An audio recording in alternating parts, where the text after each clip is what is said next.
নতুন বাংলাদেশ গড়তে আবু সাইদদের দরকার। আজকে বাংলাদেশে পরিবর্তন যদি আসে, যুব সমাজ বেকার থাকবে না ইনশাআল্লাহ।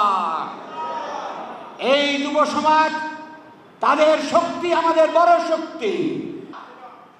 আজকে যে আওয়াজ উঠেছে, সব দল দেখা শেষ, এবার জামাত ইসলামের বাংলাদেশ। দেশবাসী যদি এই দায়িত্ব অর্পণ করে ইনশাআল্লাহ, আবার যুবক ভাইরা তোমরা মনে রেখো, বাংলাদেশ সোনার বাংলা, কল্যাণের বাংলা এবং শান্তির বাংলাদেশে পরিণত হবে। প্রত্যেক যুবকের হাতে কাজ থাকবে, পরিবারের শান্তি থাকবে।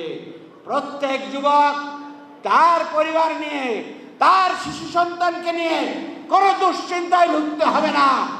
কল্যাণের একটি বাংলাদেশে তাদের প্রত্যেকের খাদ্য, বস্ত্র, শিক্ষা, চিকিৎসা, বাসস্থান, নিরাপত্তার ব্যবস্থা থাকবে ইনশাআল্লাহ, ইনশাআল্লাহ, ইনশাআল্লাহ।